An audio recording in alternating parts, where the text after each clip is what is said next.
কাজে আসছে না ভারতের উপহার দেয়া এনআইসিইউ সেবা সম্বলিত 4টি অ্যাম্বুলেন্স। ফলে 3 বছর ধরে ব্রাহ্মণবাড়িয়া জেলার হাসপাতালের গ্যারেজে এগুলো তালাবদ্ধ। এ সময়ের মধ্যে রোগী উঠেছে মাত্র একজন। এর জন্য অন্য অ্যাম্বুলেন্সের তুলনায় এগুলোর ইঞ্জিন ভারী এবং বডি হালকা হওয়ায় নিয়ন্ত্রণ করা কঠিন বলছে সংশ্লিষ্টরা। এছাড়া এনআইসিইউ এর নামে যে যন্ত্রপাতি স্থাপন করা হয়েছে তা নামমাত্র।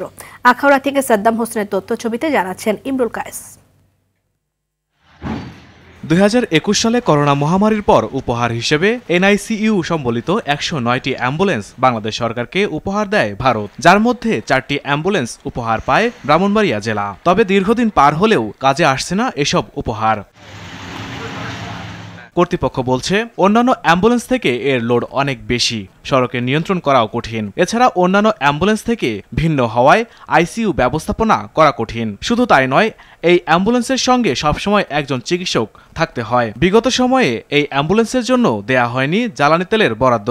ফলে গেল 3 বছরে এই অ্যাম্বুলেন্স ব্যবহার হয়েছে মাত্র একবার। এরপর থেকে গ্যারেজে পড়ে আছে। পর্যাপ্ত সরঞ্জাম বা মেডিকেল অফিসার ও দক্ষ নার্স না থাকার কারণে এই অ্যাম্বুলেন্সটি এখানে পড়ে থাকে, অযথাই নষ্ট হচ্ছে। মানে এই গাড়িটা আসার পরে একবারই মেয়র সাহেব অসুস্থ ছিল, মেয়র সাহেবরে নেওয়া হয়েছিল। সার্বিক দিক দিয়ে বিবেচনা করলে দক্ষ ড্রাইভার এবং মেডিকেল অফিসার এবং সিস্টার প্রয়োজন। আখাউড়া মানুষ অনেকে সেবার জন্য এটা প্রয়োজন, কিন্তু এরা চাহিদা আছে, কিন্তু এটা সেবা পাচ্ছে না। ভারতের দেয়া এনআইসিইউ সম্বলিত অ্যাম্বুলেন্স দীর্ঘদিন পড়ে থাকায় এর ইঞ্জিন ও ব্যাটারি নষ্ট হয়ে পড়েছে। এছাড়াও এর আইসিইউ নামমাত্র বলে জানায় এই কর্মকর্তা।